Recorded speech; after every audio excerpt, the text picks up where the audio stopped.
Hey guys, today I want to dive into the behind the scenes creation of the track Dive Into Theta. It's one of the demo tracks available on the Sonalkiss Primordial Sounds of Creation contact instrument. At its core, it is a nature track with a binaural track beneath it. The nature allows a person to find a meditative, peaceful feeling, and the binaural track is what helps bring the brain into a meditative state. Now, this particular track, what's really cool is it has some features that are not available at all in any binaural tracks that are being created today. So this is going to give you a really basic idea of some of the amazing and complex things you can do with the contact instrument Sonalkiss Primordial Sounds of Creation. I'm going to click on the track itself and bring it up. You can see on the right hand side of my screen, this is the contact instrument that we're talking about.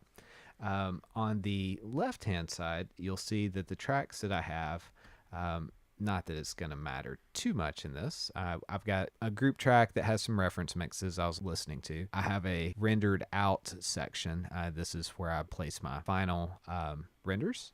I have a master track, and then I have some nature tracks that I brought in. They were externally created, and then I have a synth track, which is unused here, and then I have my contact VI track. Now, the instrument itself, what it does, I'm just going to play you a really brief clip of it.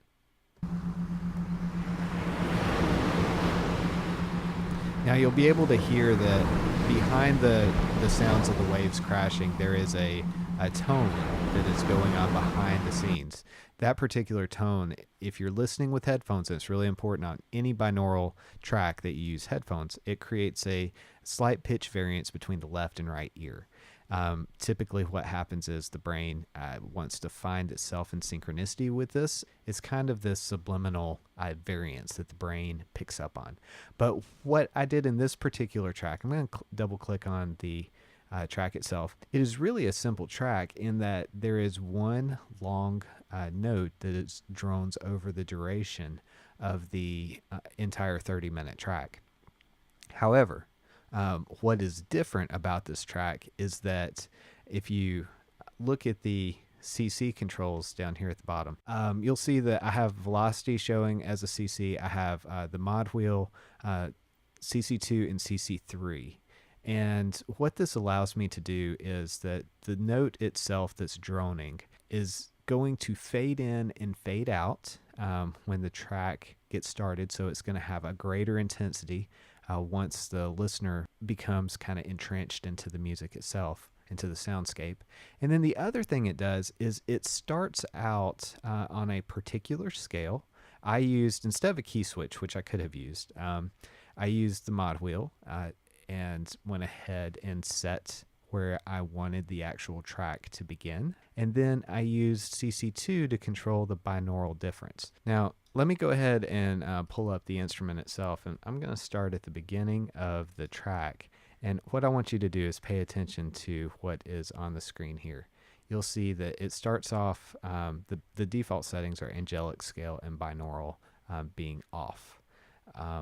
Also on our configuration tab, you have independent controls of each of the knobs. I right-clicked and I set this particular note that I was playing, which is the first of Fractal 2.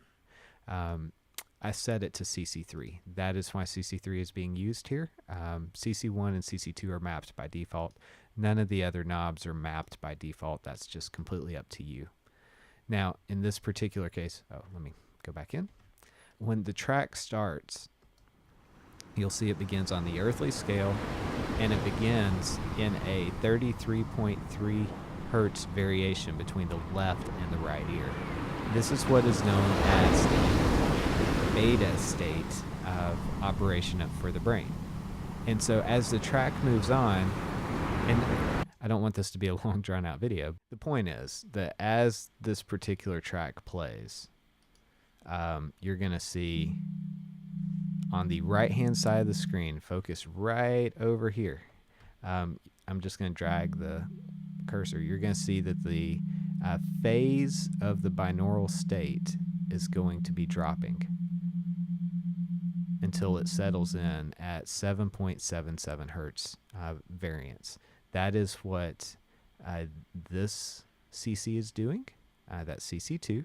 So it's basically automating this knob starting out from a beta state, and it drops into a theta state. Now, again, this is something that is not available in any binaural sound that you're going to find today. The tools to do this just are not there. We're not there. They are now. I'm super excited about this.